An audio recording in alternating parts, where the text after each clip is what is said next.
북한이 간밤에 대규모 심야 열병식을 진행했습니다. 심야 열병식이 최근에 한 4번째쯤 되는 것 같은데요. 예. 김정은 국무위원장의 메시지, 또 열병식에서 공개된 신형 무기 수준 분석해 봐야 될 것 같습니다. 그리고 또 새 정부 국방수장 검증할 청문회는 날짜도 못 잡고 있습니다.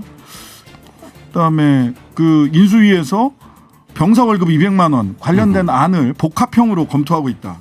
이런 얘기들까지 국방 현안 같이 살펴보도록 하겠습니다. 연세대 통일연구원 개공교수 김종대 정의당 전 의원 나오셨습니다. 안녕하세요. 안녕하세요. 네. 아무래도 어젯밤 열병식 무슨 네. 뜻이냐 이게. 네. 왜 지금 갑자기 인민혁명군 창건 기념일? 그렇습니다.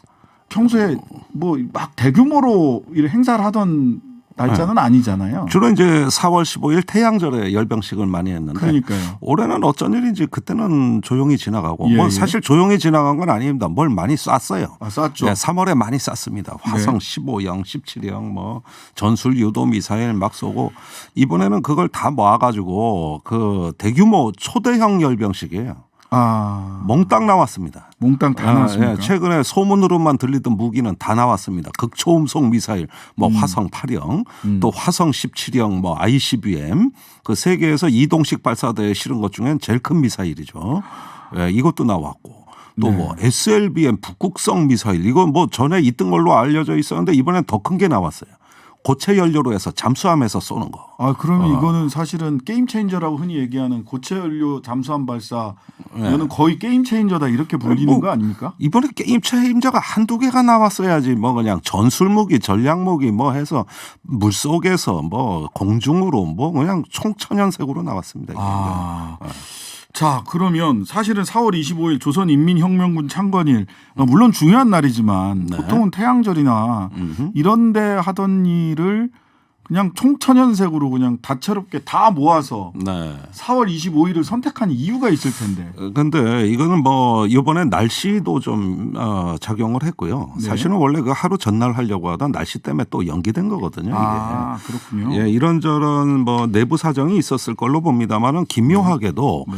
25일에 똑같은 일이 두 가지가 벌어지는데 네. 하나는 이 열병식의 김정은 위원장 연설 이번에 연설했죠. 아주 의미심장한데 네.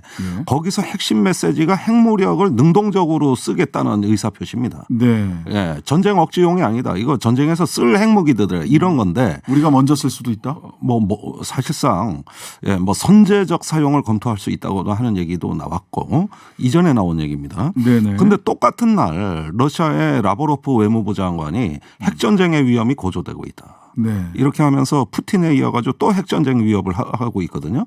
그러니까 핵이라는 게 억제용이고 방어가 아니라 실전에서 사용할 수 있는 무기라는 메시지를 계속 주는 게 같은 날 러시아하고 북한에서 나온 거예요.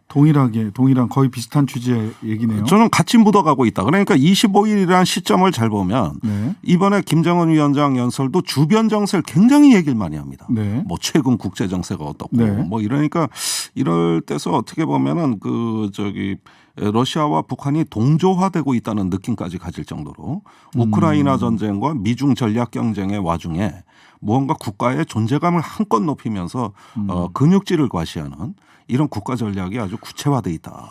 그러면은 이제 말로도 그렇고 또 이렇게 근육을 과시한 걸로도 그렇고 네. 최대한의 파워를 지금 뽐낸 거 아닙니까? 봐라. 그렇습니다. 예. 우통도 벗었고 말로도 내가 곧 너를 내가 참고만 있지 않는다. 예. 곧 칠 수 있다. 예. 이렇게까지 얘기를 한 거죠. 그러니까 이렇게 말이 거칠어지는 게 보면은 옛날에는 좀 점잖게 했어요. 네네. 핵무력은 남한이나 미국은 주적이 아니다. 그렇게 우리는 얘기했죠. 전쟁 그 자체가 적이다. 예. 이러면서 억제용, 방어용으로 하던 게 말이 이게 바뀌고 자꾸 이렇게 거칠어지고 선제 사용도 할 수 있고 핵무기는 사용하려고 개발한 거라 그러고 이런 것들이 이제 김정은 위원장 연설에서도 최근 국제 정세가 나오거든요. 네. 그런데 이게 바로 이제 느슨한 분쟁의 춘추 시대에서 격렬한 분쟁의 전국 시대로 바뀌는 것에 대한 시대 인식이 아닐까. 사실은 또 그 무렵에 우리나라에서도 좀 거친 언사가 많이 나갔어요. 대선언부터 선제 타격 발언이 나오고 최근에도 뭐 원점 정밀 타격이 나오고 이렇게 동반해서 같이 거칠어지는 거거든요.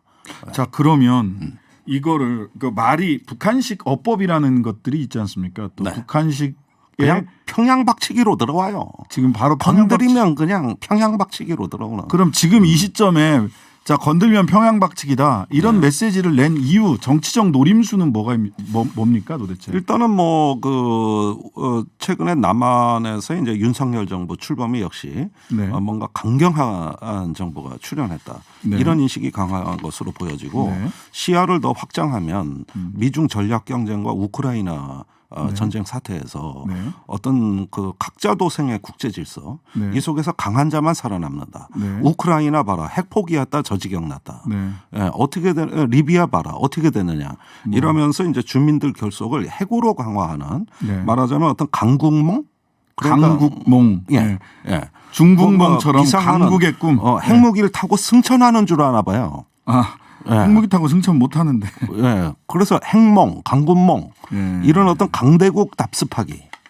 이게 지금 북한의 어떤 두드러진 행태로 보여지고 이것이 이제 윤석열 정부가 출범하고 나서 남한에 대한 어떤 핵을 가진 북한을 우리가 상대해 본 적이 없잖아요. 네. 그런데 이제 어떻게 나올 거냐 상당한 어떤 강압 정책으로 나오는 거냐 네. 이런 부분에서 하나의 분기점을 맞이하고 있다. 지금이 엄청나게 중요한 시기라는 걸 말씀드릴 수밖에 없네요. 네. 이 말에서 그러니까 김정은 국무위원장이 핵무력의 기본 사명은 전쟁 억제에 있지만 네. 어떤 세력이든 북한의 근본 이익을 침탈하려 든다면 핵을 쓰지 않을 수 없다 이렇게 얘기했단 말이죠. 네. 북한의 근본 이익 뭐가 북한의 근본 이익? 여기에다 밑줄을 쳐야 돼요. 그러니까 뭘 건드리면 가만히 안 있겠다라는 그러니까 정신적으로는 존엄, 위신 이런 게 있을 것이고 네. 또 계속 어떤 제재와 압박의 국면 속에서 네. 북한을 고립시켜 가지고 네. 어떤 경제적 고통을 가중시키는 거 네. 이런 여러 가지 경제적 정치적 이유들을 쭉 열거할 수가 있는데 네. 이 부분을 모호하게 남겨둠으로써 네. 전략을 주도해 보겠다는 의도가 보이는 거죠. 저게 뭐지? 한번 회담에서 물어볼까? 원래 국제 정치는 패를 빨리 까면 안 돼요. 네. 내 패는 갖고 있어야 되는 거예요. 네. 그런데 이런 거에 일본이 더 빨리 반응하는 겁니다. 이제 네. 핵 사용하는 핵 시대가 출현했다. 요즘 일본 학자들 정치인들은 난리예요. 네. 적기지 타격 능력을 갖겠다. 미국하고 전술핵을 공유하겠다. 그런데 우리는 그렇게 성급하게 해석하지 말고 네. 지금은 말이 앞서고 있는 시대고 네네. 이때 평화 창출의 역량을 어떻게 발휘하느냐에 따라서 관리할 수 있는 정세냐 아니냐를 봐야지 일본같이 흥분해가지고 야 핵 쓴댄다 이러면은 오히려 북한에 말려 들어가는 거죠.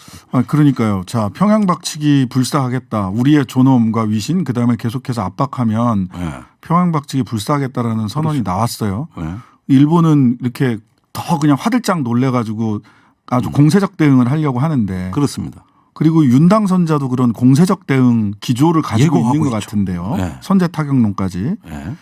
고체연료 SLBM 있으면 선제 타격 불가능할 텐데. 여튼 그리고 그러면 우리는 어떻게 대응을 해야 되냐. 우리도 평양 박치기 우리는 그러면 서울 박치기다 이럴 수 있는 이런 준비를 하자는 게 윤당 선자 쪽인 것 같아서 어떻게 해야 됩니까? 어떤 태도를 가져야 되는지. 윤당 선자는 좀 종합적인 검토를 좀 해보셨으면 좋겠어요. 네네. 자꾸 당파적인 말을 이렇게 하지 마시고 네. 안보도 중요한 만큼 평화도 중요한 거거든요. 네네. 이 평화 창출 역량을 안보 능력 강화와 좀 균형 있게 보셔라. 네. 근데 자꾸 킬체인 선제 타격 얘기하는데 그게 가능하냐는 거예요. 네. 그래서 그 킬체인은 북한이 액체 연료 고정식 미사일을 만들던 시대에 나온 개념이지 네. 지금같이 고체 연료의 이동식 발사대 말하자면 흑돌 백돌 바둑을 뒤는데 지금은 바둑판 자체가 움직여요. 네. 옛날에 두던 정석이 안 통하는 겁니다. 그러니까 그 킬체인도 이미 구닥다리 개념이거든요. 네네. 새로 한번 사고를 정비하시라. 네. 안보는 안보대로 강화하되 그러나 평화 창출 역량도 중요한 것이지 우크라이나 전쟁 누가 이기는 게 중요합니까? 전쟁을 빨리 끝내는 게 중요합니다. 그렇죠. 둘 다 중요한 거 아니에요. 예. 그런 면에서 일단은 이기는 군을 만드는 것도 중요하지만 네. 전쟁을 억제하고 네. 평화를 정착하는 그 역량 네. 이 부분에 대한 고민도 좀 해보셨으면 좋겠다. 자, 전쟁 억제와 평화 정착 역량 이것도 힘이죠. 네, 그렇습니다. 이 전쟁 억제와 평화 정착 역량 뭘 키워야 그게 그런 힘, 그런 역량이 키워지는 겁니까? 외교력입니다. 외교력. 그러니까 옛날에 전국시대 진나라가 무력만 갖고 통일했느냐.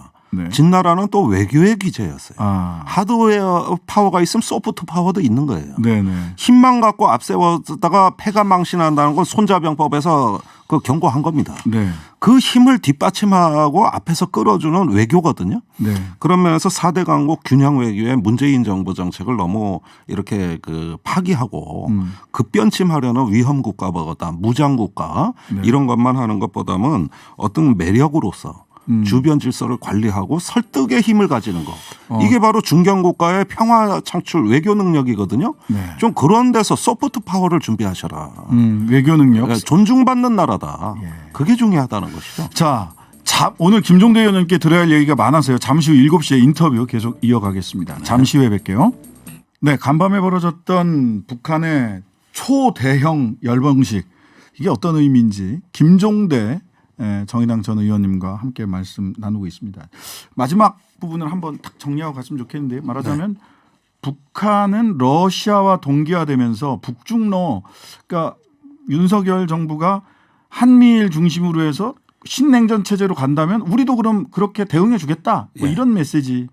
예, 그런 메시지가 이 우크라이나 전쟁을 전후해서 네. 갑자기 많이 나오고 있고 네. 이제 한미일 대 북중러 하는 냉전 질서의 회귀 조짐이 보이는데 과연 우리는 냉전을 맞이할 준비가 돼 있을까요? 네. 이렇게 상호 의존된 세계에서 네. 예, 그 점에 성찰적으로 우리한테 가해지는 질문이다.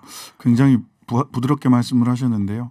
한미일 북중러 신냉전 질서로 우리가 저벅저벅 지금 걸어 들어가려고 하는 거 아닌가라는 걱정이 되거든요. 네, 일견 동맹을 강화하면 안보가 튼튼해지는 것처럼 보이지만 네. 또 다른 그 반응을 촉발하고 상대방한테 대응을 유발했을 때 네. 안보 딜레마에 빠집니다. 그럼요. 그래서 이런 부분들은 어떤 큰 전략적 식견이 필요한 문제지 네. 항상 좋은 게 좋은 것만이 아니죠. 국제정치라는 게 뭐 그렇게 쉽습니까? 어디? 아까 강조하셨던 부분이 외교력 특히나 4강 균형 외교가 이런 그렇습니다. 신냉전 질서에 쉽게 편입되지 않고 우리가 평화 정착으로 갈 수 있는 길이다. 가치요 덕목이고 목적이 돼야 된다. 4강 균형 그거는 외교. 예, 주변과 다 잘 지내야 된다는 거죠. 그러니까 우크라이나에 무기 안 보낸 거 잘한 겁니다. 네. 그것도 제대로 안 보낸다고 막 뭐라 하시는 분들도 계시던데. 예. 자, 어쨌든 굉장히 중요한 말씀을 주셨습니다. 어쨌든 평양 박치기에 서울 박치기로 대응할 것이 아니라 그러다 4강 머리 균형 깨집니다. 외교로. 머리 깨져요. 머리 깨진다. 네. 자칫하다가. 자, 이종섭 국방부 장관 후보자 네. 그 청문회 일정도 못 잡고 있는데 뭐 반사테크, 집세채 이런 문제도 있고 뭐 군인들 정신력이 해이해졌다. 또 주적을 분명히 해야 된다. 이런 등등의 이야기를 해서 논란이 되고 있는데 지금 제가 봤을 때 근데 가장 크게 문제되는 지점은 시간을 두고 장관 인사를 진행하겠다. 이 과정에서 안보지원사, 즉 옛날 기무사죠. 예. 기무사의 검증 시스템이 중요하다고 생각한다라고 해서 기무사 통해서 검증하겠다 이런 얘기했어요. 이게 무슨 의미입니까? 옛날에 이제 장교 동향 관찰을 기무사에서 하면서 길게는 보안사부터 내려오던 관행인데 그렇죠.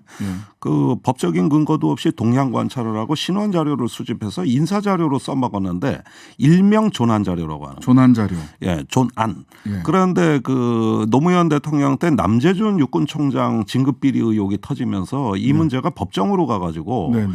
특정인에 대한 장교 존안 자료를 진급 심사 때 무단으로 활용하는 건 위법이다. 위법이다. 예, 이런 대법원까지 판례가 나와 있어요. 이분 모르시나 본데 이거. 그래서 이게 폐지가 됐고 사실은 군의 장교들 신원 조회 자료라면은 검찰, 군사 경찰 등의 그 범죄 정보가 있거든요. 그렇죠. 예, 그 외에는 인정되지 않는 겁니다. 이게. 네네. 근데 기무사가 사실 안보지원사로 이름만 바꿔가지고 사실은 요청에 의하면 신원 자료, 조회 자료를 발행할 수 있다고 또 여지를 남겨놓고 네네. 예, 이런 것들이 유지돼 오다가 네. 이번에 이제 이종섭 후보자는 국방장관이 되면 거기에 의존해서 진급 인사를 하겠다는 뜻으로 얘기를 한 거예요. 그러니까요. 명확하게 워딩이 그래요. 경천 동지할 얘기죠. 이런 장교들의 군심이 그냥 다 술렁거리죠. 네. 야, 이거 또 그러면 진급철 되면 그 기무사 아이오 또 뭐 접대하느라고 말이죠. 계룡대 인근 식당이 아주 북새통이에요. 네. 정보기관한테 그 시절에 잘 보여야. 조난 자료가 잘 올라가야 네. 되니까. 그래서 여론을 좋게 만들어야. 이래가지고 장교들이 임무 수행 안 하고 맨날 접대하러 다니고. 계룡대 주변으로. 네, 줄 서고. 네, 거기 그 고깃집 사장이 진급철에 그 대목이라고. 그래서 이제 그런 관행들을 없애놨는데 이게 부활한다는 게 뭔 말입니까? 그다음에 그 당선자께서 네. 저기 앞으로 공무원 인사에 검찰국정원 뭐 검찰하고 경찰. 예, 예. 경찰. 예. 그 뭐 자료를 활용하기에는 이런 부분이 이제 군 국방부 판으로 바뀌어가지고 네네. 안보 지원사를 소환해낸 거예요. 네. 있을 수 없는 일입니다. 민주국가에서 어떻게 이런 일이 있을 수가 있어요. 네. 그럼 얼마든지 악용되는 거예요. 네네. 장교들 사생활 조사해가지고 신원 자료 만들어서 진급 자료 때 본인도 모르는 자료가 쓰인다는 거예요. 다른 장관 후보자들이 하도 화려한 의혹들이 많아서 이게 조명되지 않았는데 저는 이 부분 굉장히 중요하다고 생각해요. 굉장히 중요한 거죠. 예, 이거는 권력의 성격을 결정하는 문제입니다. 네네.